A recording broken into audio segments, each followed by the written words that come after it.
Nah, kalau supaya tidak dikatakan, oh ini perang bintang, nggak ada perang bintang itu. Apa yang diperbuat? Oh terkait BGN, polisi tak pernah ada suara kok terkait dengan ada seorang jenderal yang ditangkap. Jenderal pun jenderal sudah pensiun, tidak di polisi. Bahkan Kapolri dan lain-lain mendorong ya sikat saja merusak nama baik Polri itu. Nggak ada dan tidak mungkin. BGN itu kapan? Bulan Mei. Yang ini bulan Juli kan? Hanya 1,5 bulan, tidak mungkin mengumpulkan informasi penyelidikan menjadi penyidikan waktu 1,5 bulan untuk kasus perkara ini. Betul. Perkara sebesar ini untuk balas kasus BGN seorang bintang 2 yang sudah pensiun bisa gini, enggak, ini sudah lama. Nah,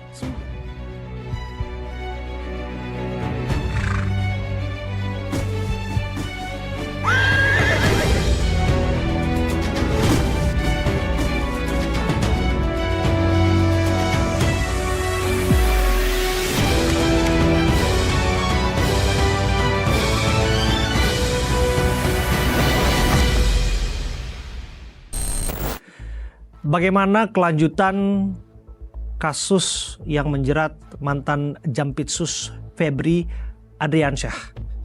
Kita akan bahas bersama dengan tokoh senior di bidangnya, Pak Susnodo Aji, Komisaris Jenderal Polisi Purnawirawan. Susnodo Aji, apa kabar Pak Susno? baik sekali, Bang Silaban Horas.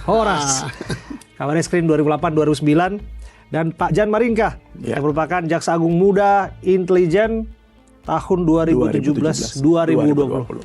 Pak Yan. Horas. Nah, ini dari Minahasa ini Pak. Kalau Minahasa apa biasanya sapaannya Pak? Ya. Minahasa biasa sapanya gimana Pak? Kalau orang Minahasa, Iyayat Usanti. Iyayat Kusan. Artinya? Tetap semangat. Tetap semangat. Nah, itu dia. Semangat ini digelorakan dari seorang yang berpengalaman di bidang penyidikan, tentu juga penuntutan Dan intelijen. Dan di intelijen, ya harapannya juga semangat yang sama bagi yang mengurusi kasus Febri. Kira-kira demikian. Kondisinya harus terbentuk. Nah, itu dia kalau orang intelijen bicara. Saya mau nanya dulu deh ke Pak Jan sebagai orang yang lama di intelijen, Pak. Bapak pasti mendengar ada desakan publik, bahkan ada demonstrasi. Betul. Ini menunjukkan apa? Yang pertama kita harus melihat bahwa momentum ini adalah momentum Hari Bati Adiaksa yang ke-66, 22 Juli kemarin. Dan tentu dirayakan oleh seluruh warga Adiaksa di seluruh Indonesia dalam kondisi yang berduka. Mengapa demikian? Karena belum pernah terjadi selama 66 tahun ada yang katakanlah bukan OTT, tetapi dinyatakan tersangka oleh Kortas Tipikor. Nah ini tentunya menjadi tanda karena ini yang kena adalah langsung Jaksa Agung Muda. Nah apa masalahnya? Nah tentu kemarin kita sudah melihat adanya penggeledahan di sejumlah tempat yang terkait diakui sebagai miliknya. Temuan emas batangan. Temuan emas batangan 74 yang kata kilogram. 74, hampir 26 lagi kita 100 tahun Indonesia emas.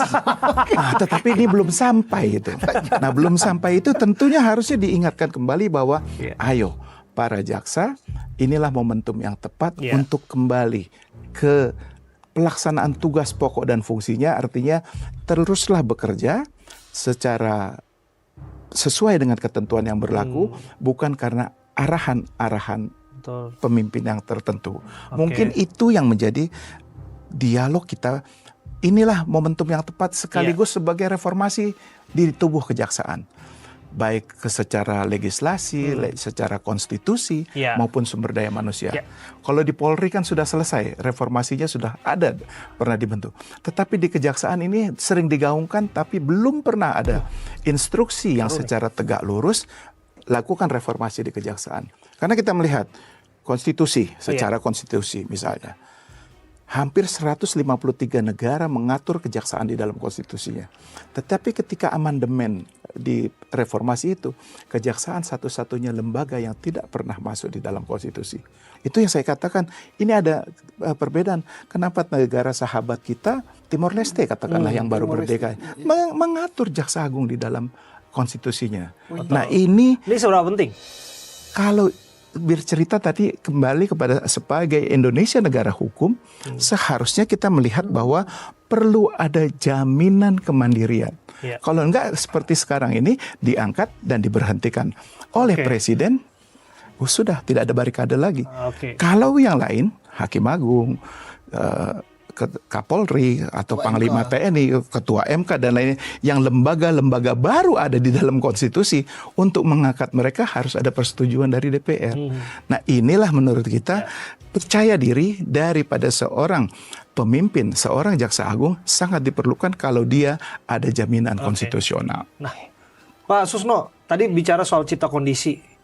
Pak Susno lihat demonstrasi.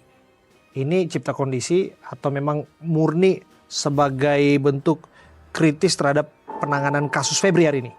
Kalau saya beranggapan ya, ini adalah pas bertepatan dengan Hari Jaksa ya. Hari Bakti Hari Jaksa. Ini bentuk kecintaan daripada masyarakat Indonesia pada kejaksaan. Betul. Nah, mengapa masyarakat cinta pada kejaksaan? Saya ukur diri saya sendiri. Saya ini pensiunan Polri, tapi saya sangat cinta dengan kejaksaan. Cinta saya apa?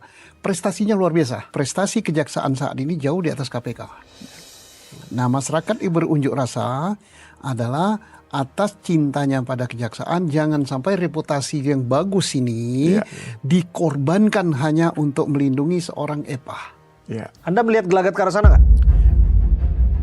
Saya tidak melihat, tapi bersakwasangka boleh ya. Nah, sakwasangkanya itu apa? Sudah sekian hari belum dijelaskan perkaranya apa sih?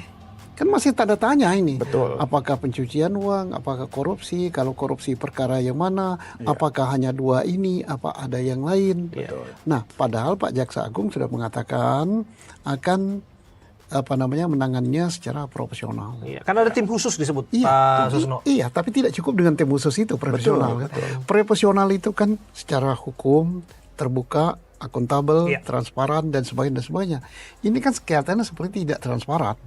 Walaupun kita percaya bahwa nggak mungkinlah Kejaksaan Agung yang namanya sudah demikian bagus, apalagi masih di hari jaksa, akan mengkhianati ini. Kalau mengkhianati ini, besar sekali taruhannya. Saya berharap oleh jajaran kejaksaan ini bahwa apa ketidakpercayaan publik ini dibalik. Tidak akan mengeliminir jumlah tersangka, justru akan diungkap siapapun yang terlibat. Kemudian perlakuannya sama. Kemudian juga bahwa ini transparan dalam didiknya, disidik dengan tuntas. Kemudian tersangkanya bertambah lagi. Maka kejaksaan akan begini. Terbalik, jadi jangan jadi dianggap bahwa kritikan-kritikan netizen ini adalah semacam untuk menjatuhkan jaksa. Tidak. Buatlah sebagai pacuan ini warga jaksa. Anda tidak dalam posisi terpuruk. Insya Allah kalau ini dilakukan semua, kan akan begini. Reputasinya kalau sekarang misalnya 90, dia bisa jadi 99 nanti. Ini momentum lah. Momentum. Saya pikir ini momentum. Ya. Momentum di saat bagaimana memulihkan kembali trust publiknya. Kita sudah lihat kinerja dalam beberapa tahun ini istilahnya luar biasa.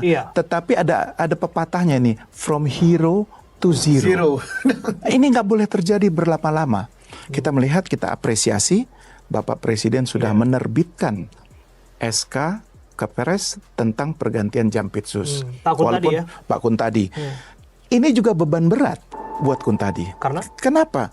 Karena yang pertama ini di situasi yang semacam ini ada seperti beban psikologis ataupun beban struktural. Dia pernah menjadi anak buah langsung. Direktur penyidikan di bawah Febri. Apakah ada irisan kepentingan? Nah, inilah tentunya dia harus momentum. Saatnya bagi kita ini mungkin masyarakat perlu dukung bersama agar Kuntadi mampu mewujudkan dirinya bekerja secara profesional, independen, transparan, dan akuntabel. Dan itu akan terjadi kalau masyarakat ikut bersama-sama mengawal kasus ini. Kita sudah pengalaman lah, no viral, no justice. Kalau tidak, konsolidasi yang dibangun oleh pemerintah saat ini untuk menunjukkan bahwa tidak ada lagi rivalitas antara polisi dan kejaksaan. Harusnya tidak disikapi dengan terjadinya konspirasi. Nah, ini misalnya tadi pertama status tersangka berubah lagi menjadi saksi. Kemudian ke atas tekanan publik berubah lagi jadi tersangka. Ini kan jadi dagelan. Masyarakat ini percaya apa Serius enggak nggak? sih? Serius nggak sih? Habis itu sudah diketahui, mungkin sudah ada pertemuan lagi, seluruh temuan barang temuan, kita belum bilang barang sitaan, karena ini baru ditemukan saja. Sudah dia katakan sudah ada pemiliknya dan diakui. Nah ini kan harus menjadi tanda tanya besar. Sekian banyak profiling seseorang, misalnya gitu.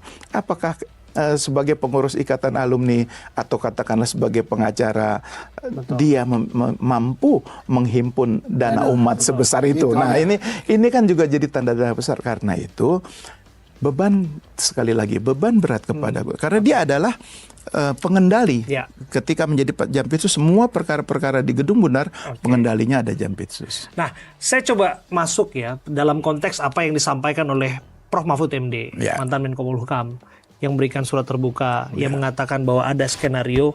Yang pertama saja dulu, kasus ini disebutkan sengaja diperlambat agar kemudian masalah hanya dilokalisir pada sosok Febrinya saja.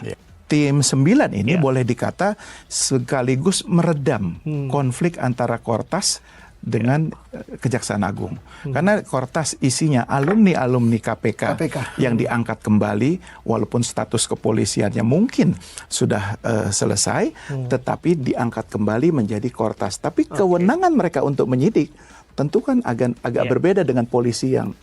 Nah kalau gitu saya lihat memang pergeseran penanganan perkaranya ke Polda Metro salah satu solusi yang tepat. Nah tapi ternyata kemudian hari pergeseran lagi diserahkan. Nah ini saya melihat ada campur tangan pihak legislatif, yaitu khususnya Komisi 3. Ini sudah tabola balik. Dunia sekarang ini jadi tabol. Anda melihat itu fungsi kontrol di sana? Oh, itu bukan fungsi kontrol lagi. Sudah bisa ini yang harus diganti, ini yang harus ini penyerahan. Itu offside menurut Anda? Kalau menurut saya, ya sekarang ginilah. Kita menyidik, menuntut, terus ada putusan hakim, kemudian nanti masuk tiba-tiba di belakang panggung keluar sehari atau 2 hari kemudian. Ini kan besok nih Agustus nih, biasanya akan keluar gerasi, amnesti, abolisi. Itu doing nothing. Institusi penegakan hukum bekerja untuk apa? Kalau memang mau diarahkan ke seperti itu, kan bisa pemimpinnya Kapolri restoratif justice atau SP3, Kejaksaan Agung bisa lakukan nama deponering atau SKP2, penghentian penuntutan. Enggak perlu sedikit-sedikit sentuh tangan presiden, sedikit-sedikit sentuh tangan presiden. Iya, tapi yang mengait-ngaitkan presiden kan termasuk penasihat hukumnya. Hukum, ya kan? Yang akhirnya mengundurkan diri. Kalau saya katakan tadi kembali ini chipkon lagi, supaya orang tidak lagi terfokus kepada masalah pokok, tetapi masalahnya kepada hotmannya yang di demo. Ini kan kalau menurut saya ini adalah satu keadaan yang situasinya menggeserkan. Buat kita ini pergeseran isu aja, yang konflik tadinya begitu besar. Zaman sekarang kan susah kita. Data digital selalu mengatakan bagaimana ada penguntitan, bagaimana markas Kejaksaan Agung dikepung, dikelilingi oleh panser-pansernya Brimob. Ini tidak bisa kita kondisi fakta-fakta ini. Kok tiba-tiba langsung golden shake hand? Ya, tapi kan ada ekses ya dari apa yang disampaikan oleh Pak Hotman misalnya, mantan pengacara ya.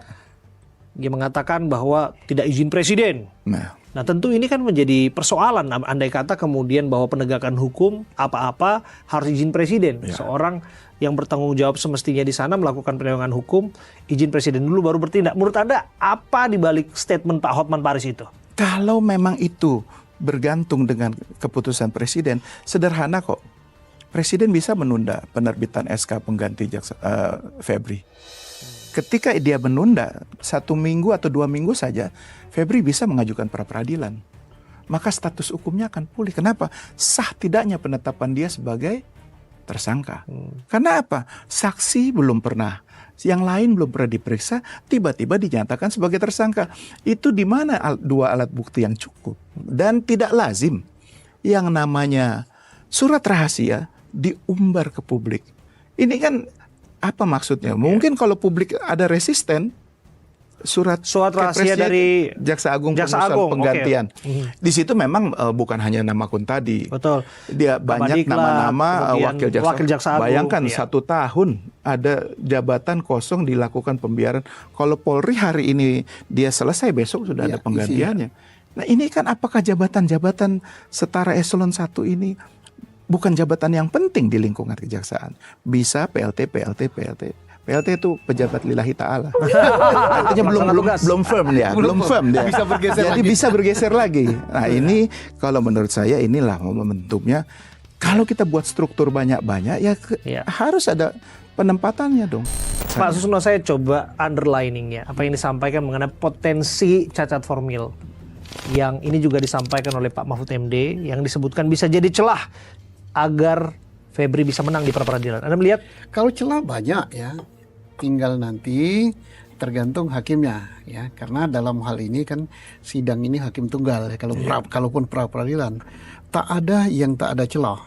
Yang sudah normal pun bisa dipera, karena yang dipera itu kan hukum acara tentang beracara. Nah beracara itu ya tergantung dari persepsi orang terhadap tafsir daripada hukum formal kita, hukum acara itu bisa. Apalagi yang seperti ini, orang mempersoalkan apakah ada pelanggaran hukum acara apa tidak terkait dengan penggeseran ya. Ini apa namanya? Saya pun nyebut istilahnya kan susah nih.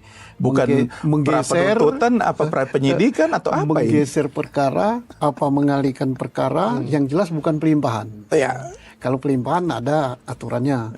Ya kita anggap saja bahasa kampungnya digeser. Digeser ini timbul 1000 tafsir. Ada yang mengatakan tidak melanggar karena tidak dilarang. Ada yang mengatakan tidak ada aturannya. Kalau tidak ada aturannya, namanya pun hukum formal, hukum acara kita, maka harus sesuai dengan yang tertulis. Ya 1000 tafsir itu biasa. Karena di dalam hukum ya, kalau 3 ahli hukum kumpul, pendapatnya 15 gitu kan. Ya itu biasa. Nah, tentang akan menang apa tidak, ini tergantung hakim yang ngidangkan. Nah, hakim yang ngidangkan tadi adalah hakim tunggal. Ini kita lihat wawasan hakim dalam memandang perkara ini. Apakah misalnya dengan dikabulkannya, apalagi dikabulkannya tentang sah tidaknya penetapan tersangka. Karena sekarang UHAP baru ini masuk itu. UHAP lama kan putusan MK masuk. Nah, ini akan berdampak luas sekali. Beda dengan sah tidaknya penyitaan, ini tidak terlalu fatal ya. Tapi kalau sah tidaknya penentuan tersangka, ini berarti batal penentuan tersangkanya. Nah, sehingga ada kemudian dorongan bahwa kasus ini semestinya ditangani oleh KPK. Anda melihatnya? Kalau ditangani oleh KPK, ini memang sebaiknya begitu. Mengapa sebaiknya begitu? Karena kan ada pasal 10A Undang-Undang KPK itu. Nah, misalnya apa? Terjadi konflik interest, misalnya. Kemudian terjadi kegaduhan, terjadi kehebohan, kemudian terjadi misalnya yang nangani ini akan apa? Kalau bahasa kampungnya jeruk makan jeruk, ini gitu kan digeser. Nah, KPK lah yang harus ngambil alih. Saya yakin ya, seyakin-yakinnya bahwa jangan dikira Pak Jaksa Agung ini senang menerima perkara ini. Loh, ini beban moral yang sangat besar bagi beliau. Walaupun misalnya, dan saya yakin Pak Jaksa Agung tidak terlibat ya, tapi untuk menyidik anak buah yang bekerja sama bagus di kompartemen, ini akan timbul suara di dalamnya. Sebagian mengatakan masa tidak ada pembelaan, kan gitu kan? Betul. Sebagian mengatakan sikat saja Pak. Nah, menyamakan paduan suara yang berbeda ini tak segampang, ini beban psikologis ya. Kedua, kita menyayangi institusi kejaksaan ini yang namanya reputasinya sudah sangat istimewa. Yang berikut ya, jangan dikira dalam penanganan ini antara kepolisian, penyidik Kortas Tipikor dengan penyidik kejaksaan ataupun penuntutnya belum ada koordinasi pada saat menangani ini. Di bawah itu sangat bagus koordinasinya. Mereka by phone sering ketemu. Kenapa? Mereka ini satu kawa candra di muka di KPK. Makan sebungkus berdua. Capek-capek berdua. Jadi ini terjalin terus hubungan. Nah, kalau supaya tidak dikatakan, oh ini perang bintang, nggak ada perang bintang itu. Apa yang diperbuat? Oh terkait BGN, polisi tak pernah ada suara kok terkait dengan ada seorang jenderal yang ditangkap. Jenderal pun jenderal sudah pensiun, tidak di polisi. Bahkan Kapolri dan lain-lain mendorong ya sikat saja merusak nama baik Polri itu. Nggak ada dan tidak mungkin. BGN itu kapan? Bulan Mei. Yang ini bulan Juli kan. hanya 1,5 bulan. Tidak mungkin mengumpulkan informasi penyelidikan menjadi penyidikan waktu 1,5 bulan untuk kasus perkara ini. Betul. Perkara sebesar ini untuk balas kasus BGN seorang bintang 2 yang sudah pensiun bisa gini, enggak, ini sudah lama. Nah, sudah lama dan ini pasti dikoordinasikan. Kenapa? Laporan dari civil society LSM ini kan masuk ke kejaksaan. Ke Jamwas. Iya, Jamwas masuk. Ke KPK juga masuk. Ke KPK, masuk ke Polri, masuk ke DPR. Oh, ke DPR juga masuk. Masuk. Nah, kenapa DPR dulu diam kan? Kan sering sekali kan Jaksa Agung, jajaran kejaksaan, RDP dengan kejaksaan. Nah, setelah masuk, saya yakin pada level bawah ini mereka koordinasi antara mantan-mantan KPK yang kenapa hampir semua mantan KPK itu masuk ke Kortas. Oke, ini soal pokok perkara yang sama. Iya. Soal TPPU. Iya, tidak gampang ini kalau tidak informasi lengkap. Betul. Bisa tahu konstruksi korupsi tata niaga batubara, korupsi asuransi, Jiwasraya. korupsi Jiwasraya, korupsi KS. Ya. Kan yang nangani kejaksaan semua nih. Ya. Kenapa polisi bisa tahu? Kan polisi ini kan dan ini kan koordinasi yang bagus yang bagus bahwa ini ada macetnya atau tangani ini. Jadi salah besar kalau mengadakan ada perang bintang, ada ini, ada Lah terus kenapa nggak tindak lanjuti? Nah, ini yang tadi saya katakan. Ini bisa saja yang namanya PAM SDO. Apa Kita itu? punya istilah pengamanan sumber daya organisasi untuk orang, terutama sudah dilaporkan berbagai isu, laporan masalah. Kan biasanya sebelum ditangkap oleh KPK atau belum ditangani oleh polisi, pimpinan khususnya dari jajaran intelijen mengamankan agar tidak berkembang untuk menjaga institusi. Agar tidak gaduh. Agar tidak gaduh. Jadi kadang-kadang ditangani oleh, kalau sudah terlanjur OTT, ditangani oleh KPK, tapi kalau kita yang menangani maka diproses oleh. Agar tidak gaduh atau dipesan untuk dilindungi? Bukan dilindungi, tetapi seharusnya diproses secara tuntas. Nah, ini kan sering terjadi ketika anggota kita diambil atau diamankan, terus dilakukan pembiaran. Nah, ini bibit-bibit yang sebenarnya orang-orang itu sudah ada catatannya di aparat penegak hukum lain. Nah, kalau begitu suatu saat ini ditampilkan, maka tinggal. Nah, ini ngobrol nggak sih? Kalau tadi disebutkan ada laporan ke Jamwas, Jamwas tentu kasih tahu ke Jaksa Agung. Ada laporan dari KPK, pimpinan KPK kan pasti juga ngobrol kan dengan ini orang nomor satu di Korsadiaksa. Diskresi itu tetap dari user. User itu pimpinan tertinggi. Mau diganti diapain ini? atau tetap dilanjutkan. Nah, ini kan kalau udah begitu, fungsi Jam Intel pun hanya sebagai staf.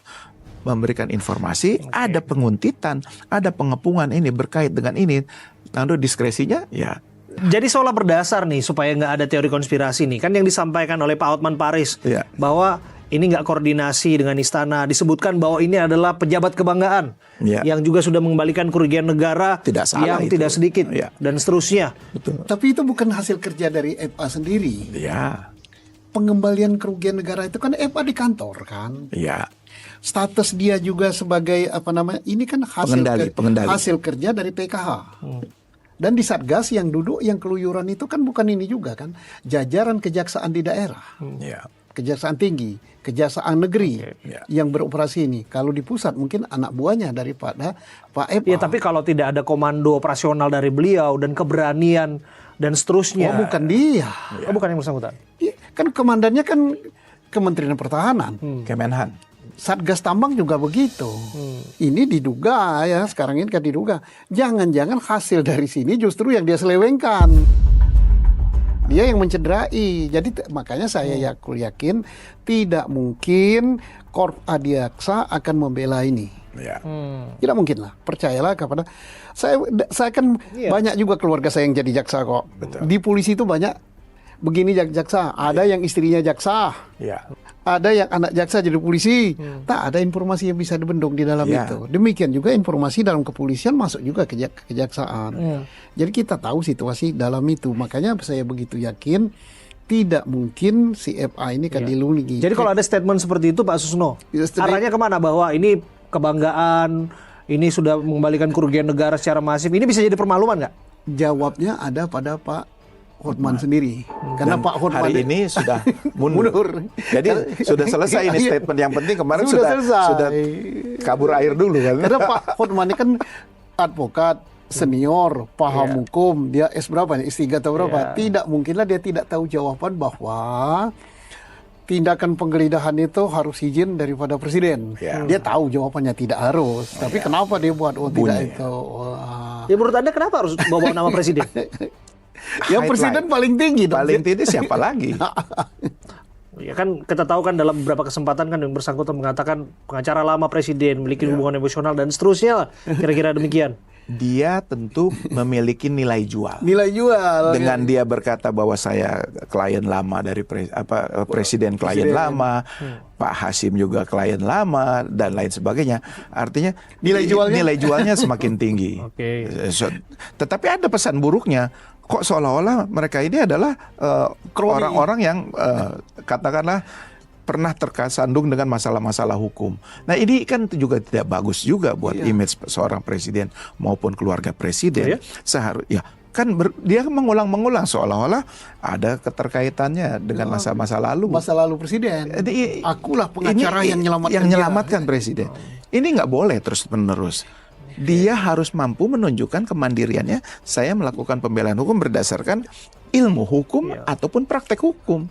Bukan selalu bergantung kepada lain kalau keputusan-keputusannya yang sifatnya politis. Nah ini kan yuridis kita bertandingnya. Jadi kalau disebut mundur karena alasan kesehatan, itu bisa diterima atau tidak? Kan kita melihat lagi habis itu ada kantornya di demo, kemudian ada katanya dilaporkan keponakan ke Polda Metro Jaya. Apa tuh bunuh diri dan lain. Jadi saya melihat ini mulai tanda-tanda pengalihan isu yang dari fokus yang sebenarnya. Dari segi strategi cukup berhasil untuk 1 minggu ini. Tapi mudah-mudahan karena bola sudah habis. Iya kan, tapi yang bersangkutan sudah dilaporkan itu salah satu dianggap menghina profesi wartawan juga tuh. Nah kira-kira wartawan dan lain sebagainya. masuk nggak tuh Pak Susno kira-kira menyebut dalam tanda kutip ya lu punya otak sih, itu bahasa yang masuk nggak kira-kira? Tidak perlu dibilangkan, semua orang tahu bahwa wartawan itu kelompok orang yang jenius ya. Karena jenius itu pasti punya otak. Yang nggak punya otak hanya udang aja. Kalau jadi banyak elemen politiknya nggak sih dibandingkan dengan kasus hukumnya Pak? Saya terus terang ya, kalau kita nalar publik kita aja melihat ada pejabat publik yang ada brankas, ada emas sekian banyak, ada kekayaan yang perlu untuk dipertanggungjawabkan di sana. Ini momentum reformasinya itu tadi. Struktur kelembagaan kita sekarang, kalau dulu ada Menko Polhukam. Betul. Iya. Nah, sekarang ada Menko Politik dan Keamanan dan Menko Hukum. Nah, Kejaksaan, kepolisian sekarang beradanya di bawah Menko Politik. Jadi pendekatannya jangan kita kaget kalau pendekatannya politis. Sebenarnya dia harusnya aparat institusi penegak hukum. Adanya di bawah Menko Hukum. Sebenarnya itu sederhana. Momentum ini bisa melalui Kepres saja. Karena itu penataan organisasi itu hanya ditaruh perpres dari Menko Politik ke bawah Menko Hukum. Itu salah satu upaya yang artinya ayo aparat penegak hukum, mari kita berpikir secara penegakan hukum.